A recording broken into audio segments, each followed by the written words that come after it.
All right. So, if you're watching live, sorry it's late. If you're watching on replay, you can just hashtag replay and say I'm watching it. We are going to talk about chapter 1 of parenting books. This particular parenting book is the reason why I chose this book. First of all, I have 5 kids, thank you God, and they're in different categories. So I have a teenager, just turned teenager in October, and then I have a kid in middle school. So I have one going into high school, one in middle school, and I have a preschool age, and I have a newborn. So I don't know if you could call him newborn anymore, he's 5 months, but anyway, 1 second. So between the 5 of them, I need all the books I can get at this point because, yeah, it's getting to that point. I know I keep it all put together with the no negativity and like all these positive comments that I post on different groups, and people are liking and commenting, wow, you're so awesome, great positive vibes, Esther. But let's be honest, when no one's watching, except when my kids are watching and my husband, it's not looking too sweet. So, being real with you right now, because I'm not coming from a place of knowledge, I'm coming from a place of learning. So I will be learning along with you. The book is called Hold On to Your Kids. It's by Dr. Gabor Mate. Has anyone gotten this book for our book club? Just like, comment, whatever, if you have this book or if you read this book. And let's begin. So the first chapter is why parents matter more than ever.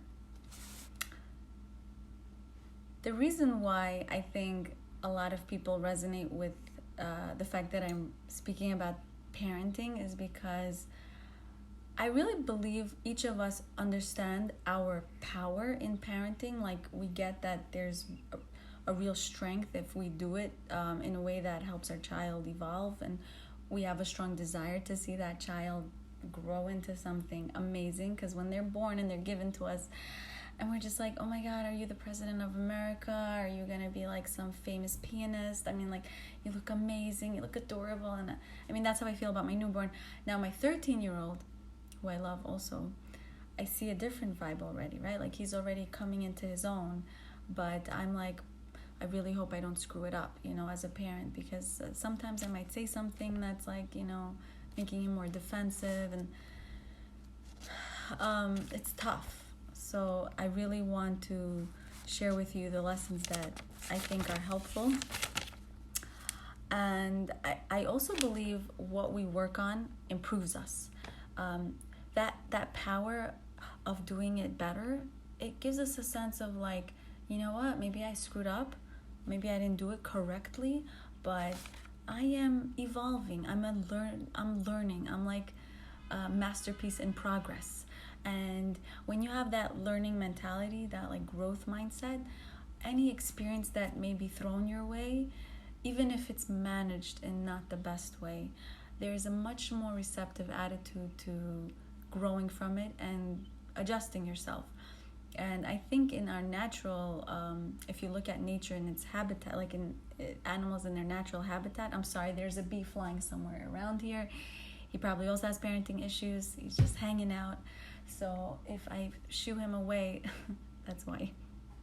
Anyway, I forgot where I was going with that. Darn it. Gosh. Right. So the natural habitat. If something's wrong, people like correct themselves and they evolve, right? Like if they got bitten by a scorpion, they're going to move away from it next time. They're not going to stay in the same space and get bitten again. I think with parenting, a lot of us tend to get caught up into a conversation and on repeat, like you guys are facing the same stories, and you're like, I need to do it differently, but I don't know how.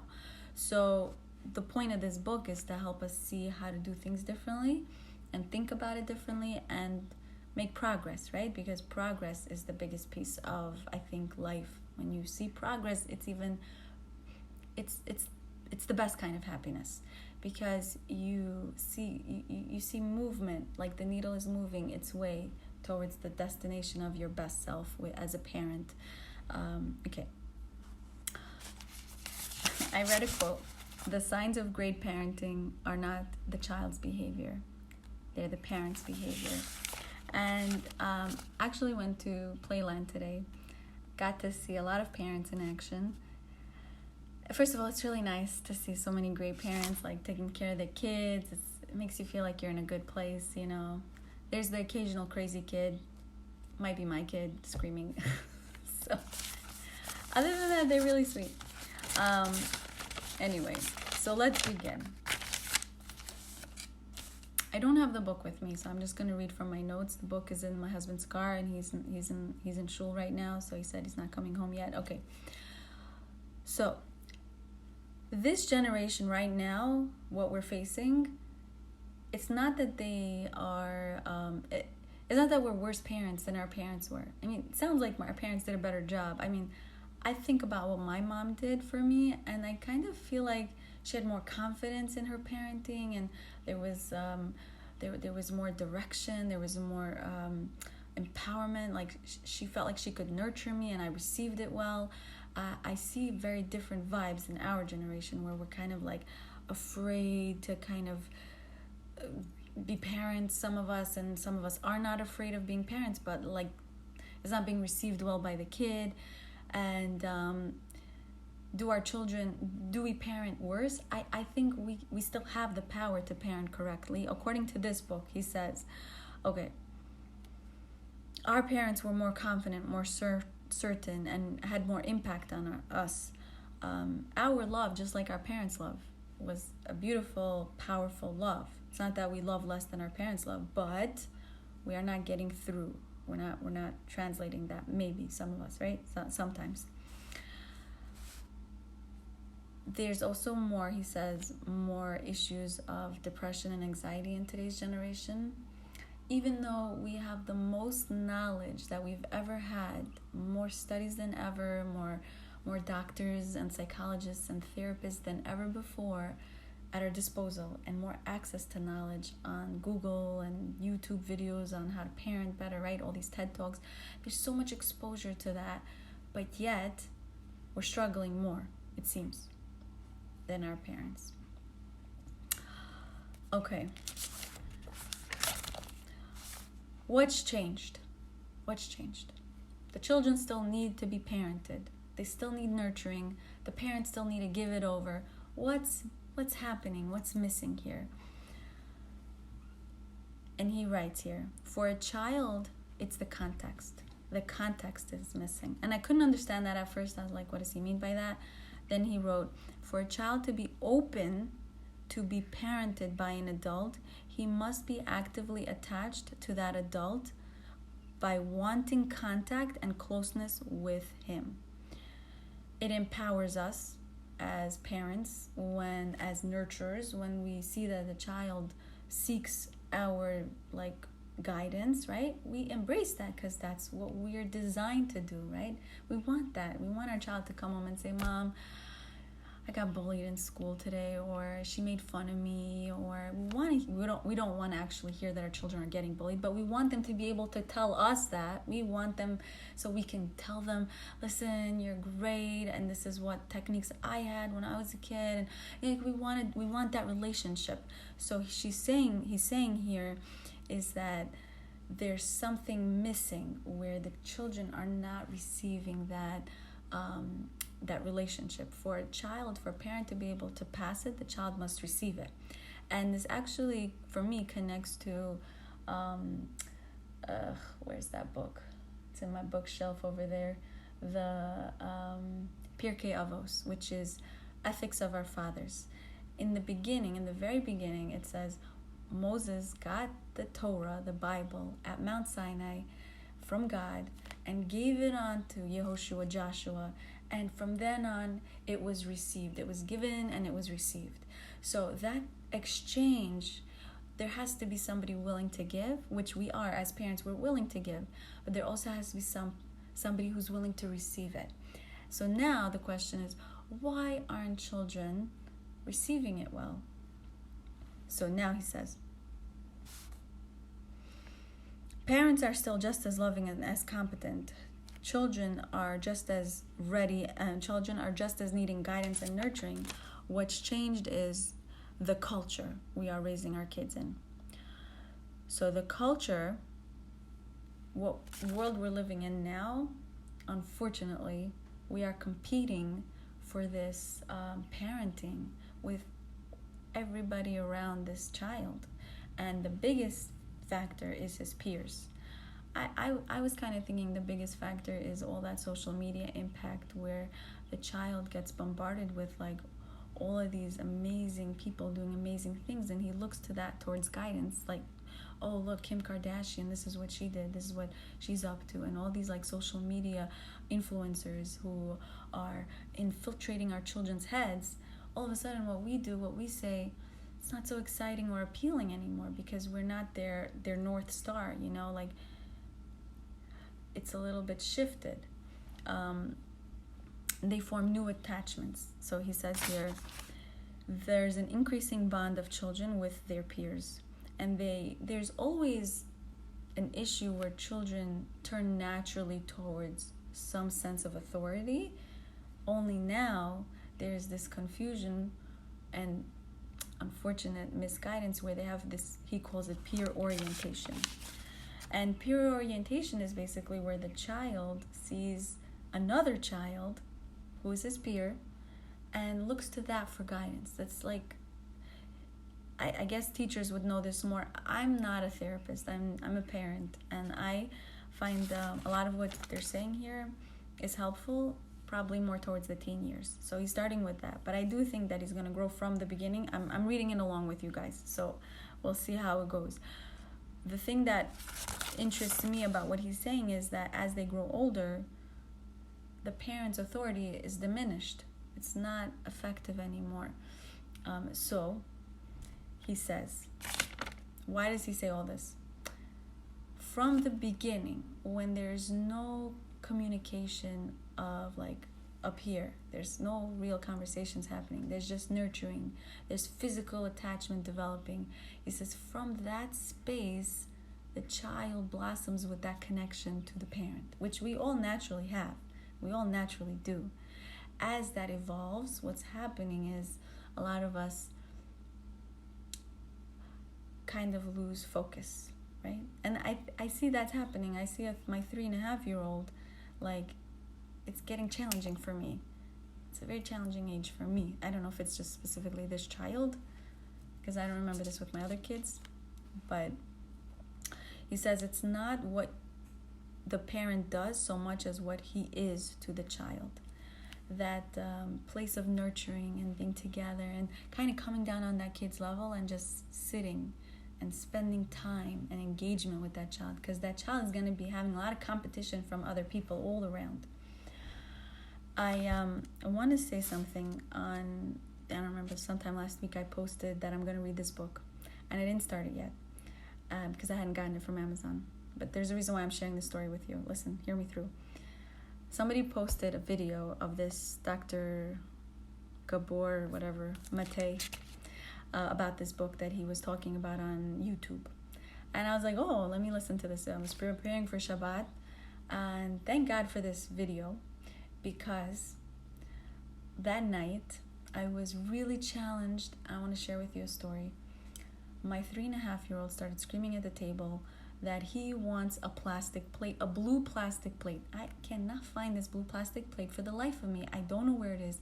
My other son has a yellow plastic plate. He wants his blue plastic plate. And I'm just like, can you just please take a ceramic plate like the rest of us adults here? I mean, like, I'm sorry, I don't know where your plate is. No, he was not okay with that answer. He started screaming. Things are escalating. Now my husband, he's about to say the wine cup. He puts down the cup and he's like, listen. You know, like that, like that mode comes on where you're just like, you better stop that, sit down and shut your mouth and let us say the prayer and, like, you know, be holy right now. Just sit down, be quiet. That didn't work. He started screaming hysterically. It got worse. My husband takes him to the corner, puts him in the corner. He's like, you're going to stand in timeout now, because this is the parenting skills that we learned how to do, okay? Put him in the corner. He's crying hysterically now. I mean, like, we can't even sit at the table. It's getting really, really, really escalated emotions. So I had watched this video, and in the video he said, parents are taught to give time out to their kids, which means essentially to the child, when I need you the most, when I'm most emotionally drained and I'm losing my mind, you're removing yourself from me, and you are what was the word he used? You're bargaining? No, I forgot. Like you're basically saying like, my love for you is conditional. If you behave correctly, then I'll give it back to you. If you don't behave correctly, I'm gonna hold back. I'm gonna hold back my love and kindness. And I look at it from that perspective. I was like, maybe there's something there. I mean, because I thought time out was helpful, because like they're giving quiet time to think about whatever they're doing wrong. So I came up to him. I was like, don't go up to him. So I said, let me just try this. It's a new thing I'm trying. He's always like, oh my God, what else new thing are you trying? Because I'm always trying new things. Anyway, keeping it exciting in the marriage. What can I say? So I come up to him. And this, by the way, I came down to his level. I learned this from him. He's 3. He comes down to my 2-year-old. Like, I don't know where he learned this from. Maybe from Sadzik. He comes down to my 2-year-old's level. He's like this much bigger than him. And he starts talking. He's like, Ellie? It's very cute.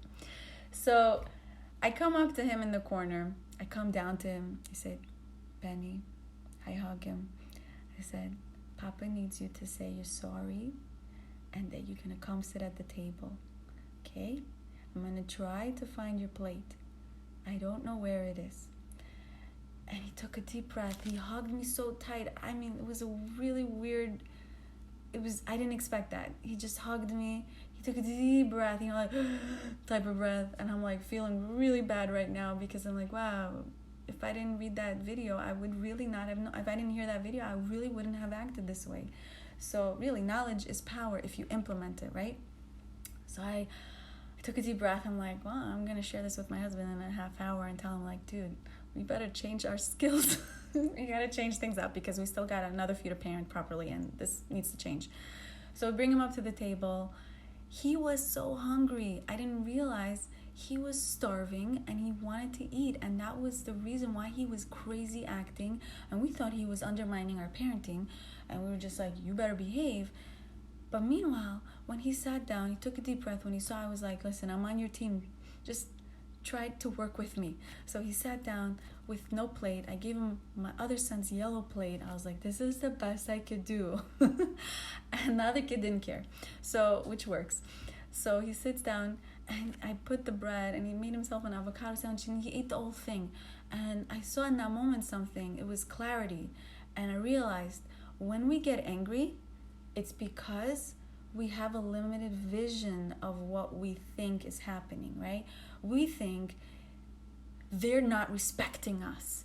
Like, that's what my husband and I were thinking. Like, this kid has some nerve. Like, I worked so hard to set up the table. My husband worked so hard all week to make food and, to, like, pay the bills and went shopping and all of that. And this kid can't seem to get his act together with being kind to the parent. And it was none of that.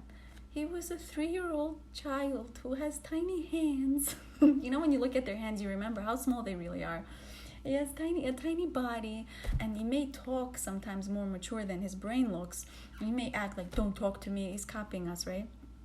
But really, he's just a tiny little brain. And just being able to bring him into your world and just like, hey, I see you. I don't know why you're behaving this way, but can we just try a little bit to work together? And this is from King Solomon, where he said, if someone doesn't hear you, it's because you're not speaking from a place of being heard. Like, if you're speaking from authority and ego, like, you have to listen, you know what happens? They pull away. And they feel that from here. If you want them to feel it from here, it has to come from here. And there's this beautiful quote. They will forget what you said, but they will not forget how you made them feel. Isn't that true? That's what that means when you come from your heart. They don't know what you're saying anymore, but they hear you. They hear you. They hear what it's making them feel. And that emotion that they develop, that's connecting with you. That's attachment. So for me, that was like an epiphany. When that happened, I was like, I was getting angry, but this like little bit of information like literally changed the whole dynamics of my table. The mood shifted, and I like pointed to my husband. I was like, look at him, he's so hungry. He's like, yeah. I was like, that's probably why he was acting like a crazy person. So I don't know why he acts like a crazy person the other times of the day. We're working on figuring all of that out.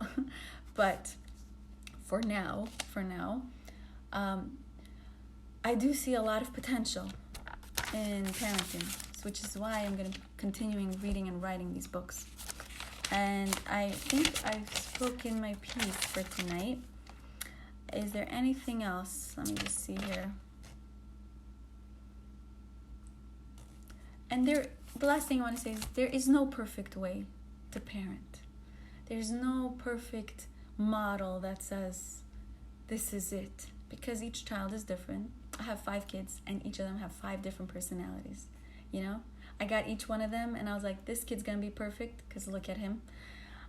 But as they grow, they're just, one is more excited than the others, one is more quiet than the others, and our job is to teach them how to use their skills, whatever that is, with their personalities together, with confidence, to help them see like you're capable of whatever you have to become like this incredible thing. And I know because I believe in you.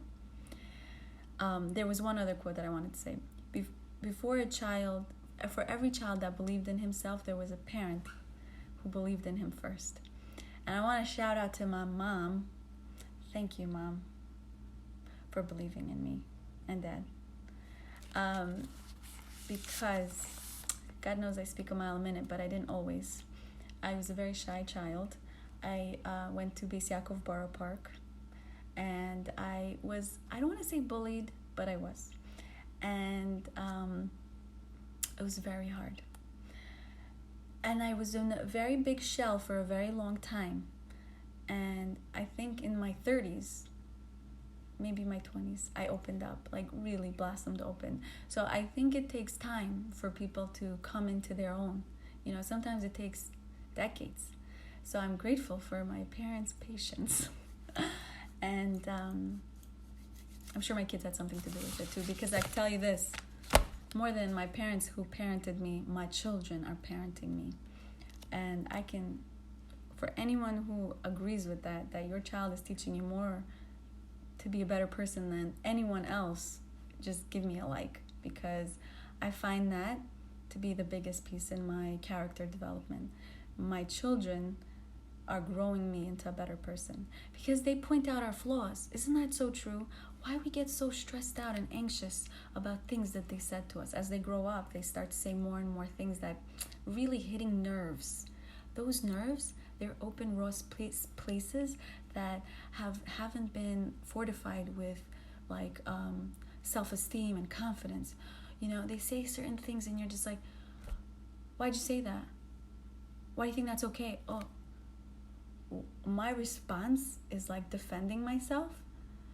That's coming from a place of I'm like still weak. I'm still weak, right? Why does it matter to me so much? They're pointing it out to us. The children are growing us into better people. So for every difficult child, I read this in a book also. In the first page it said, didn't get the perfect kid? Welcome to parenting. Because, you know, each of us, we feel great when we have good kids because we feel like we are acing parenting. Like, this kid comes home with straight A's. I must be doing something right. The truth is, the child is naturally amazing or maybe like very even-tempered, and you don't work so hard to nurture, to you know, make that kid whatever you need him for himself to become.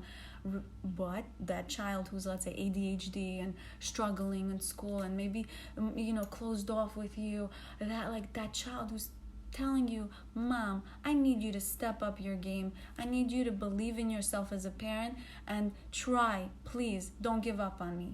Don't give up on yourself as a parent. Don't think just because you didn't do it perfectly that you should just stop. I need you to be my parent. I don't need another peer. I don't need another friend. I need somebody to help me grow up. So I got chills just now because I feel what I just said is powerful and like meaningful to me too. Because sometimes I feel like it's just hard. So I hope you found meaning and blessings from these words, and if you did, share it with a friend or cousin or family friend or somebody who's parenting who may find this helpful. And I want to end. I love saying I want to end, apparently, because I say it 100 times in the end. But I really want to end with this. I read in a group, Bukharski Тоже Плачет. It's a Bukharian group. And the woman posted that she's having a 5th child. It's a 5th girl. She has 4 girls. It's a 5th girl. And I was thinking over about the comments and everything. This girl was posting that her husband said she should abort the child because it's another girl. And this girl is like, this woman, this mom is totally like livid. This is a 4-month pregnancy already. And like, she's disgusted, shocked, and she's commenting like she needs guidance. She doesn't know what to do and she doesn't want to abort. And I just was like, wow, have faith. Have faith that whatever you're going through is blessing you. And the only way you know you have faith is when you're challenged. When you're challenged, you can't say, I have faith in you, God, when you're living in a meadow of roses all day in your life. You can't, because you haven't been challenged. You can't say, I love you to someone unless you've been challenged with hating them. You can't love them fully unless you've really been challenged with the opposite to say, yes, I choose love, or I choose faith. Even in the face of this, I choose that. That's really when you know you have that. That's really when you actually purchase that. You did an exchange with your emotions and you said, I could have done this, but I still choose you. Whatever you is, right? Love, faith. And to that mom, if you have something you want to say, post it here. To that mom who's saying, what should I do? If you're listening, whoever you are, Miss Anonymous, I want to just tell you this. You are incredible for being pregnant with a 5th child. Congratulations, because I just had my 5th kid, and God knows it takes a special kind of person to have more than one child. You know what I mean?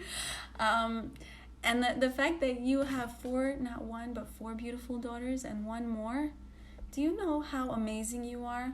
You're gonna have a beautiful set of women who you're gonna raise to be leaders in their house.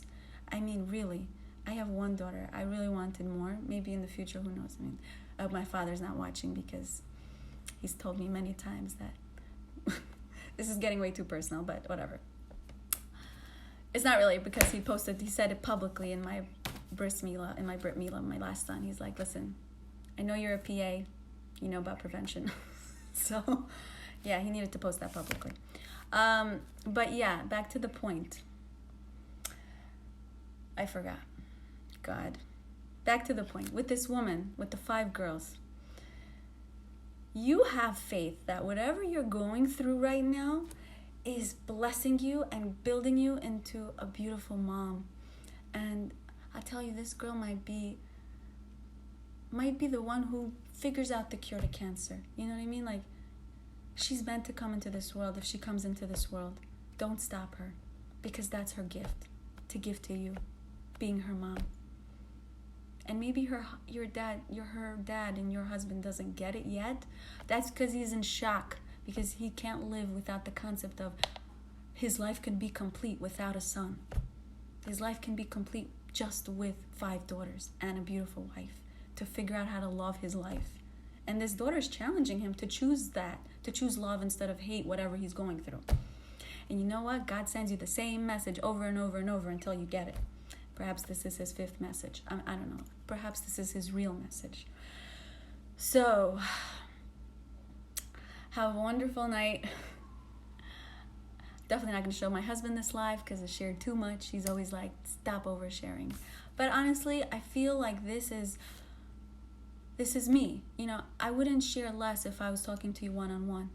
I would just share whoever I am with the person in the street or the person in my house who I know forever. I feel like if you're that person, you get that. You know what I mean? Like, you don't need to be someone else for someone else. You just be who you are. Because literally, if God wanted you to be someone else, he would have made you as someone else already. But he didn't. He made you like just the way you are. So, I'm going to go for real this time. I love you guys. Have a wonderful night. Next time I come on live, my eyebrows are going to be on point. So please pay attention, and comments are welcome. Take care. Bye.